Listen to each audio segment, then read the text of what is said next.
Api dengan cepat membesar dan melahap bangunan rumah dinas TNI Angkatan Darat Kodam 6 Mulawarman di Jalan Soekarno-Hatta, Balikpapan, Kalimantan Timur. Material bangunan rumah yang terbuat dari kayu membuat kobaran api cepat meluas. Pemadaman terkendala sulitnya akses masuk ke lokasi. 12 unit mobil pemadam kebakaran diterjunkan memadamkan api. Diduga kebakaran dipicu korsleting listrik dari salah satu rumah warga. 8 rumah ludes terbakar. Karena di berbagai satuan, kemungkinan untuk arus listrik diperkirakan dari jaringan api diperkirakan dari jaringan listrik, korslet mungkin ya, karena tiba-tiba mereka melihat api langsung membesar di atas. Jadi demikian mungkin. Alhamdulillah sampai dengan saat ini tidak ada korban, ya, kemungkinan ada korban berupa barang-barang berharga seperti perhiasan dan dokumen mereka masing-masing. Tidak ada korban jiwa dalam kebakaran ini, namun kerugian yang ditimbulkan mencapai ratusan juta rupiah. Dari Balikpapan, Kalimantan Timur, Mino Aziz, iNews melaporkan.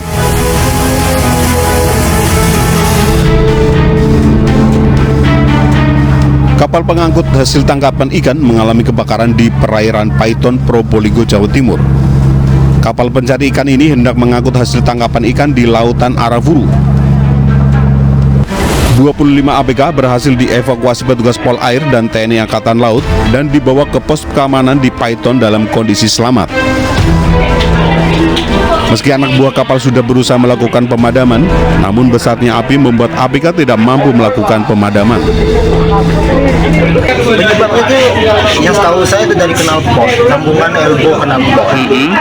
Terus saya mau memadamkan udah nggak sempat, soalnya berdampingan dengan tangki solar.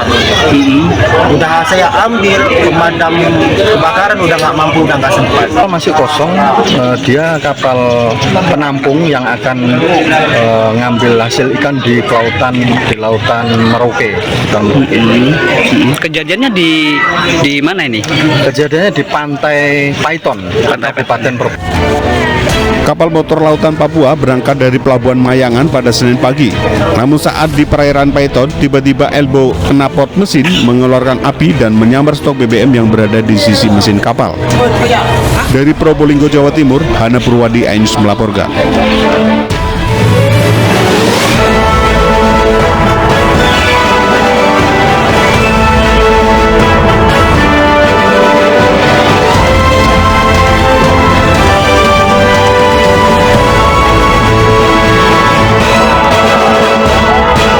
Belasan warga Jatikarya, Kota Bekasi, Jawa Barat, blokade ruas tol Cibitung Cimanggis, Bekasi, Jawa Barat.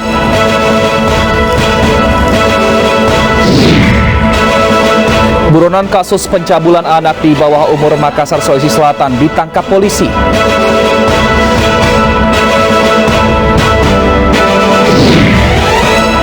Akibat jalan rusak, seorang ibu di Sika, Nusa Tenggara Timur rela menggendong anaknya sejauh 3 km ke rumah sakit.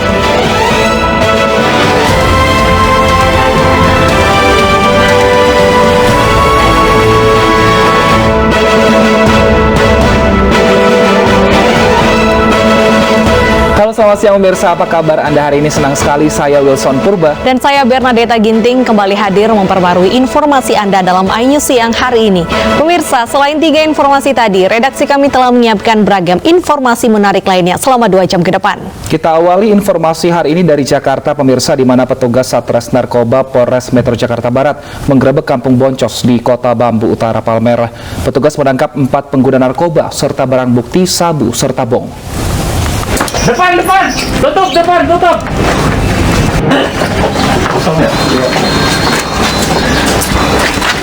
Petugas Satres Narkoba Polres Metro Jakarta Barat terlibat kejar-kejaran dengan pengedar narkoba dalam razia di Kampung Boncos, Kota Bambu Utara, Palmerah. Petugas menangkap 4 pengguna sabu saat bertransaksi di lokasi. Keempatnya positif mengkonsumsi sabu saat dites urin. Petugas juga menemukan sejumlah barang bukti narkoba sabu di lapak-lapak yang digunakan pengedar untuk bertransaksi.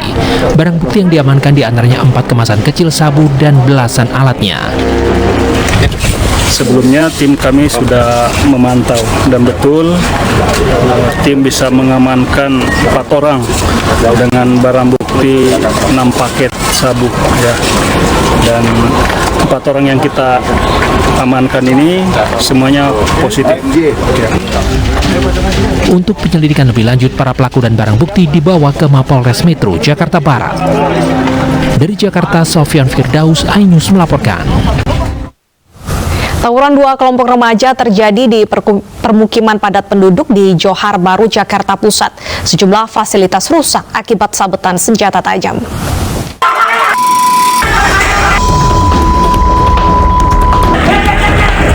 Dua kelompok remaja terlibat tawuran di tengah permukiman padat penduduk di Johar Baru, Jakarta Pusat. Kedua kubu yang tinggal berseberangan saling serang menggunakan kayu, petasan, dan botol minuman. Bahkan beberapa di antaranya nekat membekali diri dengan senjata tajam demi bisa melukai lawan. Diduga tawuran dipicu oleh penyerangan sejumlah remaja asal Gang 5 yang membuat warga yang tengah mengaji ketakutan. Lagi menyerang keluar dari gang, 5 orang lah bawa senjata semua, tajam semua. Terus di sini posisi lagi anak-anak pada ngaji, makanya kita berdua yang ada di posisi ini lagi sepi sih, emang kosong. Terus ada yang kerja, kita tahan di situ biar nggak masuk anak-anak. Soalnya rame, anak-anak pada nangis semua. Petasan berapa gede-gede petasan. Tak ada korban jiwa maupun luka akibat tawuran. Sejumlah fasilitas umum rusak karena terkena sabetan senjata tajam dan lemparan batu. Dari Jakarta, Rani Sanjaya, iNews melaporkan. Belasan warga Jatikarya, Kota Bekasi, Jawa Barat memblokade ruas tol Cibitung Cimanggis, Bekasi, Jawa Barat. Aksi blokade sempat diwarnai kericuhan antara warga dengan petugas keamanan jalan tol.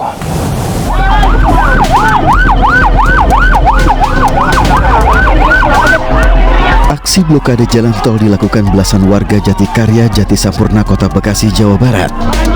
Aksi blokade warga ini sempat diwarnai ketegangan antara warga dengan petugas keamanan jalan tol. Personil kepolisian yang mengawal aksi warga ini melerai warga agar tidak terjadi keributan antara warga dengan pengamanan jalan. Tidak hanya meletakkan dan membakar ban bekas, warga juga membangun tenda dan membentangkan poster dan spanduk berisi tuntutan mengenai penyelesaian sengketa tanah yang dianggap warga merupakan tanah warisan.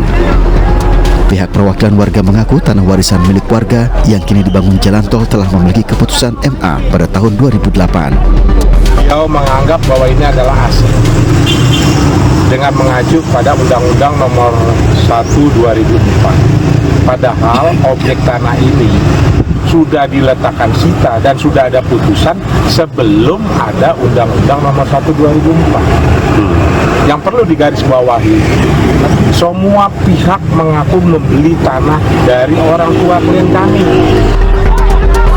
Warga berharap tanah warisan seluas 4,2 hektar yang kini dibangun jalan tol dapat segera diselesaikan dengan membayar ganti rugi kepada warga. Dari Bekasi, Jawa Barat, Rahmat Hidayat, iNews melaporkan. Seorang gadis cantik ditemukan tidak bernyawa di dalam kamar kos di kota Tasikmalaya, Jawa Barat. Di lokasi, pemirsa, polisi menemukan sejumlah obat berbagai jenis yang diduga milik korban.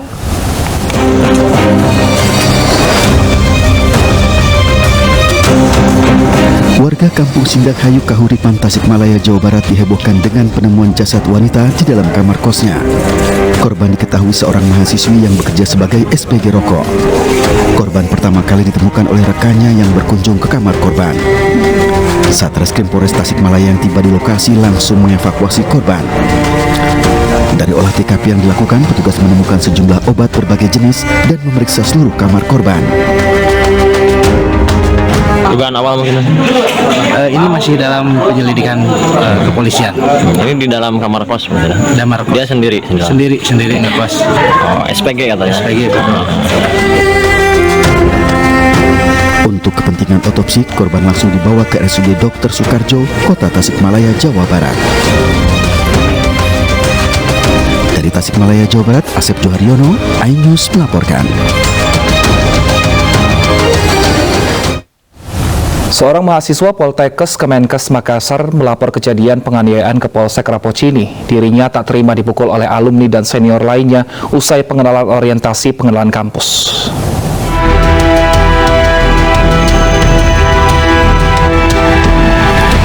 Muhammad Hadrian, mahasiswa Poltekkes Kemenkes Makassar, Sulawesi Selatan, melaporkan kejadian dugaan penganiayaan di masa orientasi kampusnya. Dalam laporannya, korban menceritakan bahwa terdapat 10 rekan lainnya yang dipaksa untuk melakukan tindakan yang tidak bisa mereka jalani. Luka lebam dan sobek di bibir pun ditunjukkan sebagai bukti ke polisi. Selain dianiaya, apa lagi? Dikasih minum, Dipaksa minum? Iya. Minum alkohol? Iya. Berapa banyak? Dua gelas. 2 gelas. Kalau melawan, dipukul? Dipukul. Kalau melawan, kalau menolak, dipukul? Iya. Di mana dipukul tak? Sini. Dipukul? Iya. Tinju. Oh, ditinju. Selain itu apa lagi? Ditampar. Oh, ditampar. Sementara petugas Polsek Rapocini masih mencari informasi dari para saksi dan menunggu laporan dari 10 korban lainnya. Kami untuk sementara mengamankan ada 3 pelaku oknum mahasiswa Poltekkes. Itu masih aktif pun? Mahasiswa aktif atau alumni? Masih aktif. Namun dalam hal ini kami tunggu perkembangan penyelidikan apakah dinaikkan statusnya selaku saksi dan tersangka atau bagaimana. Untuk bentuk aniayanya sendiri gimana itu Pak? Ada yang melakukan penganiayaan dengan cara memukul tangan, bagian muka, dada dan perut. Berdasarkan catatan polisi, para korban dianiaya pasca masa orientasi kampus. Penganiayaan dilakukan tak hanya oleh mahasiswa melainkan alumni kampus. Jika terbukti menganiaya, ketiga saksi yang diamankan akan dinaikkan statusnya menjadi tersangka dengan ancaman kurungan 5 tahun penjara. Dari Makassar, Sulawesi Selatan, Muhammad Hurbone, Ainis melaporkan. Terpergok hendak mencuri motor, satu pelaku nyaris tewas di amuk massa di Probolinggo, Jawa Timur. Dalam aksinya, pelaku menggunakan pistol mainan. Polisi bekerja keras menghalau massa yang marah dan ingin menghakimi seorang terduga pencuri motor. Massa emosi karena pelaku sempat mengeluarkan pistol untuk menakuti warga saat dikepung warga. Setelah tertangkap, pistol yang digunakan pelaku ternyata hanya pistol mainan. Pelaku diduga anggota komplotan pencuri spesialis sepeda motor. Namun dari 3 anggota komplotan yang beraksi, hanya 1 orang yang tertangkap warga. Di pinggir jalan pastinya, ketahuan sama korbannya. 3 orang itu lari dikejar sama yang punya sepeda. Ketangkep di sini, 1 kena tangkep, 2 melarikan diri. Mungkin informasinya ada membawa senjata api dan pistol lah. Sementara masih belum ada dan tunggu perkembangan berikutnya nanti hasil pemeriksaan. Oke. Polisi mengamankan pelaku ke Mapolres Probolinggo untuk pemeriksaan lebih lanjut. Dari Probolinggo, Hana Purwadi, Ainus melaporkan. Berbekal pistol mainan, seorang maling dihakimi warga di Probolinggo, Jawa Timur. Informasi selengkapnya kami hadirkan usai jeda, tetap bersama kami.